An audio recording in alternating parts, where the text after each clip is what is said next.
Have you ever noticed how some people seem to carry a heavy, invisible backpack everywhere they go? It's filled with everyone else's expectations, their half-finished favors, and the silent promises you've made to never let anyone down. You walk into a room, and before a single word is spoken, you're already scanning the faces around you, checking the weather of the people you love or work with. You ask yourself, are they okay? Are they frustrated? Is there something I can do to make this moment smoother for them? And in that scanning, in that constant yes that sits on the tip of your tongue like a reflex, you slowly start to disappear. You become a ghost in your own life, existing only to provide a comfortable background for everyone else. There is a specific kind of exhaustion that comes from being the nice one. It's not just physical tiredness, it's a deep marrow-level depletion that happens when your kindness is actually a survival strategy. We call it the nice guy trap. It feels like goodness, but underneath, it's often a frantic attempt to stay safe, to be needed, and to avoid the terrifying possibility of being a disappointment. It's the belief that if I am helpful enough, I will finally be valuable enough. But the price of this contract is that you end up living a life that belongs to everyone but you. You become a person who is always available, but never truly present, because you're too busy managing the emotions of the people around you. I remember a time when I lived inside this trap every single day. There was a friend who needed to move apartments. He mentioned it in passing, but I heard it as a summons. I told him, of course, he'll be there. I've got you. I spent 12 hours that Saturday carrying heavy boxes, navigating narrow staircases, and packing things he had not even started on. My back was screaming, and I had a deadline for my own work the next morning. But every time he honked me, I just waved it off with a smile. No worries, I said. It's what friends do. I wanted him to see me as the reliable one, the one who never says, no, Kay. I wanted to feel like I was the hero of his Saturday. By 2:00 a.m., I drove home, vibrating with fatigue. I sat in my dark kitchen, staring at my laptop, knowing I had 5 hours of work to do before the sun came up.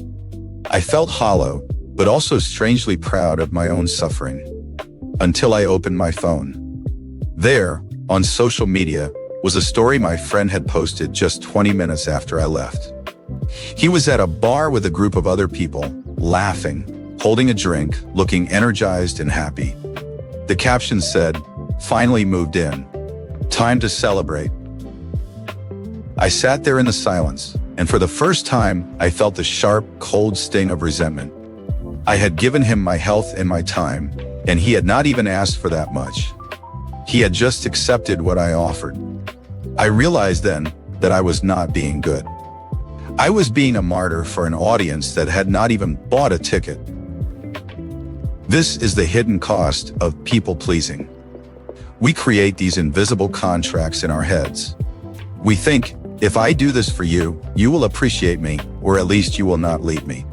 But because we never say the terms out loud, the other person does not know they are supposed to pay us back in validation.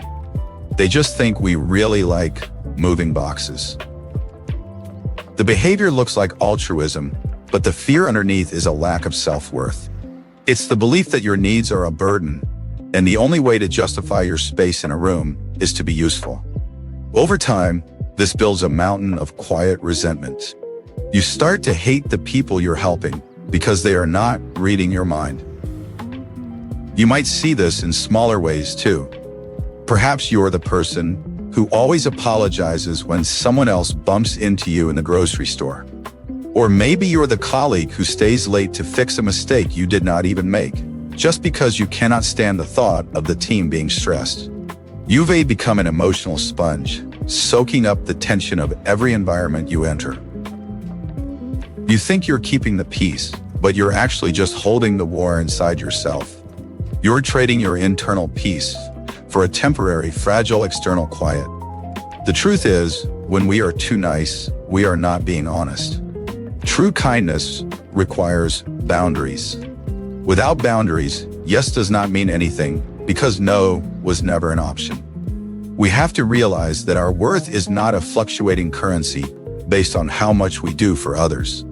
You are not a service, you are a person. And a person has limits. When I finally decided to break the cycle, it started with the most uncomfortable word in the English language number I remember the first time I used it. A different friend asked if I could look over a 20-page document for them on a Tuesday night. My old reflex was screaming to say yes. But instead, I took a breath and said, I cannot do that tonight. I need to rest. There was a long pause on the other end of the phone. I expected the world to end. I expected them to tell me I was selfish. But they just said, oh, totally get it. No worries at all. I realized then that my yes had been a prison of my own making. I started practicing a tool I call the short number. When you are a people pleaser, you feel the need to give 1,000 excuses. I cannot because my car is acting up and my cat is sick and I have a headache. But excuses give people room to negotiate. Instead, try using a short sentence followed by an alternative. I can't commit to that right now, but I can check back with you next week. Or, I'm not able to help with the move, but I'd love to come over for a housewarming coffee once you're settled. This protects your time without attacking the relationship. It feels aggressive at first, but it's actually the most respectful thing you can do for someone, giving them the truth instead of a resentful. But this pattern does not just happen one-on-one. It happens in groups. We are incredibly sensitive to what psychologists call emotional contagion. Think about the last time you walked into a meeting or a family dinner. You can feel the vibe instantly. If the leader of the team is stressed, the whole room feels like it's vibrating at a high, anxious frequency. One person's cloud can easily become the whole group's storm. I remember joining a project team where the atmosphere was constantly heavy. Everyone was nice, but everyone was also terrified of making a mistake. We would sit in the conference room, and you could practically taste the cortisol in the air.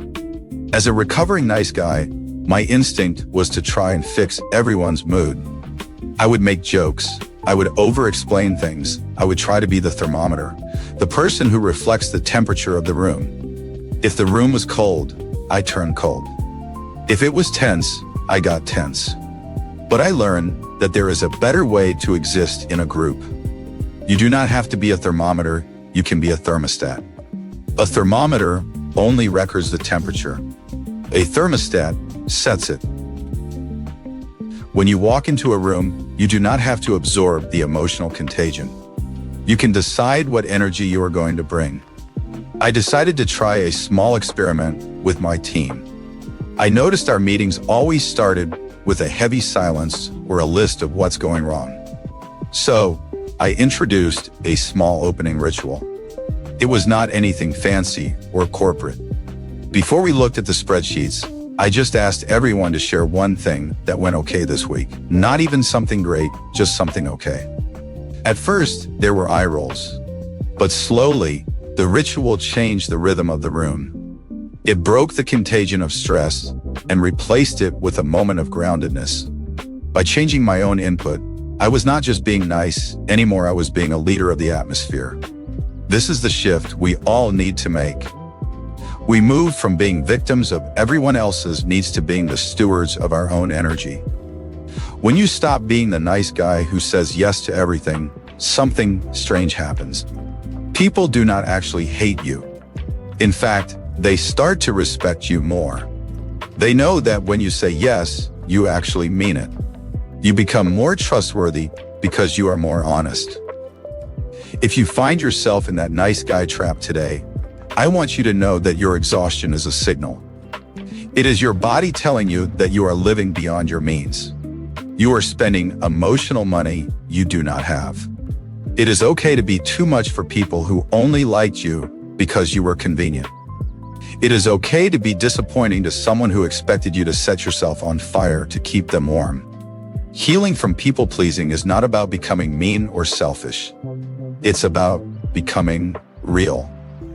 It's about realizing that you can be a kind person who also says number. You can be a supportive friend who also has an early bedtime. You can be a dedicated employee who does not answer emails at 9 p.m. Take a look at your schedule for the next few days. Find one thing you said yes to only because you were afraid of the silence that follows a no-do. Imagine yourself saying, actually, I've realized I cannot make that work. Feel the tightness in your chest as you imagine it. That tightness is not a sign that you're doing something wrong. It's the feeling of a boundary being built. It's the feeling of you coming back into your own body. You do not have to carry the whole room on your shoulders. You do not have to be the buffer for everyone else's discomfort. You are allowed to take up space without paying for it with favors. You are allowed to be tired. You are allowed to be unavailable.